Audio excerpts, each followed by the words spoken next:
Marilah senantiasa kita mengucap syukur kehadirat Allah Subhanahu wa Ta'ala yang telah memberikan nafas kehidupan kepada seluruh hambanya, sehingga kita dapat menghirup udara di bumi Allah ini, dan insya Allah kita senantiasa istiqomah dalam iman dan Islam.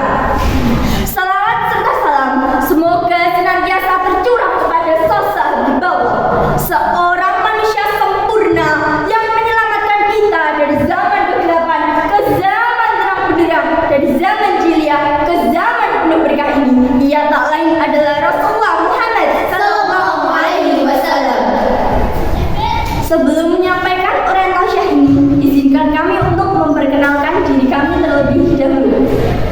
Saya Intan Wari sebagai pembaca syarah, dan di sebelah kanan saya Elvira Sabila sebagai pembaca tilawah, dan di sebelah kiri saya Ashila Zainal Halbi sebagai pembaca sari tilawah. Dewan juri yang kami hormati dan teman-teman yang kami banggakan, alhamdulillah pada kesempatan istimewa ini kami mendapat kepercayaan untuk berdiri di hadapan hadirin sekalian untuk menyampaikan sebuah uraian tausiah dengan tema dunia sebagai ladang bagi kehidupan akhirat. Hadirin rahimakumullah, ketika kita keluar rumah, kita akan menyaksikan kebanyakan manusia, bahkan diri kita sendiri, memandang dunia sebagai tujuan hidupnya. Belum yang kita saksikan baik di kota-kota, di kendaraan, bisnis, kereta, maupun yang lainnya. Kita akan menyaksikan bahwa yang terlintas di benaknya hanyalah bagaimana caranya hidup enak di dunia ini. Tidak lebih dari itu, seakan-akan tidak pernah terlintas dalam hati ini bahwa hidup di dunia hanya sementara, dan bahwa Allah menjadikan dunia sebagai ladang tempat beramal. Kita akan menyaksikan manusia bermegah-megahan dalam segala hal sampai lupa untuk beramal. Allah Ta'ala berfirman dalam Quran surat Al-Takasur ayat 1 sampai 2. A'udzu billahi minasy syaithanir rajim. Bismillahirrahmanirrahim. Alhaakumut takatsur hatta zurtumul maqabir. Yang maknanya, aku berlindung kepada Allah dari godaan setan yang terkutuk dengan menyebut nama Allah yang Maha Pengasih lagi Maha Penyayang. Wahai manusia, bukalah mata pikiran dan hatimu. Lihatlah dunia yang selama ini kau kejar.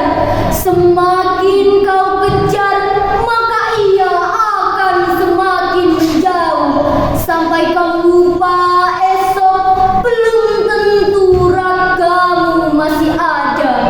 Kehidupanmu akan gelap, tiada cahaya.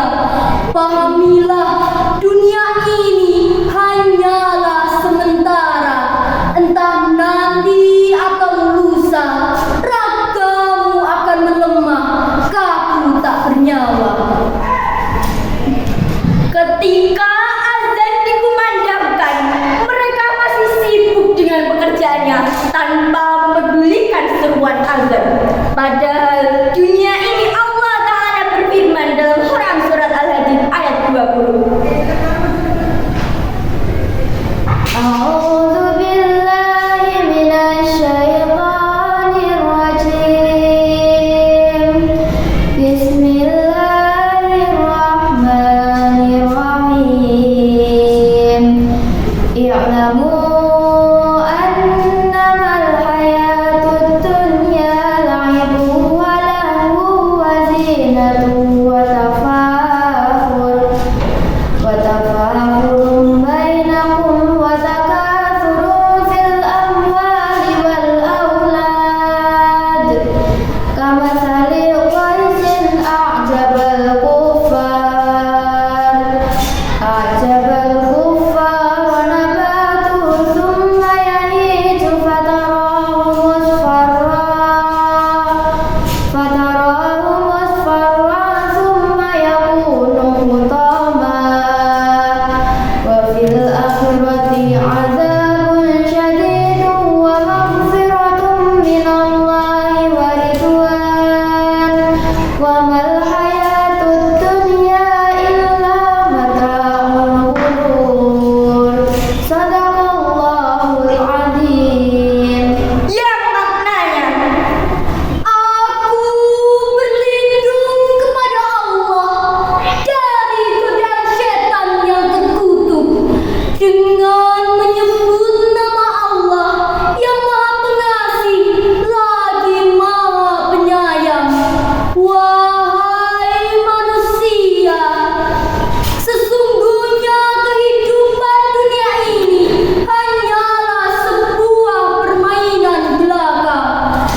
Hadirin rahimakumullah, pada hakikatnya dunia tidaklah tercela. Dunia adalah tempat kita bertanam buat modal kehidupan akhirat yang mengantarkan kita kepada surga atau sebaliknya kepada neraka, tergantung apa yang kita tanam dan kita perbuat di dunia. Tetapi yang tercela adalah kesibukan dan konsentrasi manusia terhadap nafsu syahwat, kelalaian dan berpalingnya dari Allah Subhanahu wa taala dan negeri akhirat. Sebenarnya tidak mengapa meraih kesenangan dunia, tetapi yang menjadi masalah adalah ketika sibuk dengan dunia sampai lupa dengan akhirat. Salat 5 waktu dan ibadah lainnya yang manusia diciptakan untuk mengamalkannya malah ditinggalkan dan tidak menggunakan kenikmatan yang ada. Nampaknya untuk orang seperti ini hanya mau saja yang dapat membuatnya menyadari kelalaiannya. Oleh karena itu, ia pun menyesal karena terlena oleh dunia dan tidak sempat untuk beramal. Hadirin rahimakumullah, berbagai macam bencana, musibah, kecelakaan, dan kematian yang kita lihat seharusnya membuat diri kita menjadi sikap, mengerahkan pikiran dan tenaga hanya untuk meraih kenikmatan dunia. Karena pada bencana, musibah, kecelakaan, dan kematian yang kita lihat terdapat bukti nyata akan fana dunia dan tidak pantasnya dijadikan sebagai tempat tujuan. Oleh karena itu, ia menjadikan berbagai fasilitas sebagai sarana memperbanyak amal saleh. Dunia adalah jembatan menuju akhirat. Di dunia kita bisa memperbanyak bekal, yaitu takwa. Dunia adalah tempat beribadah, tempat sholat, tempat berjihad, tempat bersedekah, dan tempat kita berlomba-lomba dengan saudara kita untuk meraih kebaikan surga.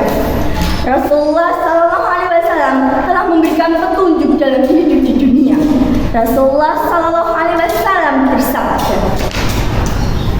Kun fid dunya ka'annaka ghairibun aw 'abiru sabil. yang artinya, jadilah kamu di dunia seakan-akan orang asing atau orang yang sedang melakukan perjalanan. Hadis riwayat Bukhari. Janganlah kita cenderung kepada dunia. Jangan kita jadikan sebagai tempat tujuan. Jangan sampai terlintas dalam hati kita bahwa kita akan kekal di situ. Jangan berlebihan terhadapnya. Jangan sampai kita disibukkan oleh tujuan kita sebenarnya di dunia ini, yaitu memperbanyak bekal menuju kehidupan yang sebenarnya, yaitu akhirat. Hadirin rahimakumullah, sebenarnya dunia adalah negeri persinggahan, bukan negeri menetap. Dunia adalah tempat yang penuh dengan duka cita, bukan tempat untuk bersuka cita. Maka sepatutnya bagi seorang mukmin menjadikan dunia sebagai bagian dari perjalanan untuk mempersiapkan bekal dan hartanya yang akan digunakan menuju perjalanan yang pasti, yaitu akhirat. Maka merupakan kebahagiaan bagi siapa yang menjadikan perjalanan ini untuk mencari bekal yang akan digunakan menuju ke keriduan Allah Ta'ala, yang mengantarkan kepada ganjaran surganya dan keselamatan dari api neraka. Amin ya rabbal alamin. Sebelum mengakhiri oriental tausiah ini, izinkan kami untuk membawakan sebuah lagu. Semoga menjadi pengingat bagi kita semua. Wahai manusia, jangan engkau tertipu daya oleh dunia yang fana sebagai tempat ujian bagi kita. Dunia sementara, akhirat selama-lamanya. Orang kaya mati, orang miskin mati, raja-raja mati, rakyat biasa mati, semua pergi menghadap Ilahi. Dunia yang dicari tak ada yang berarti.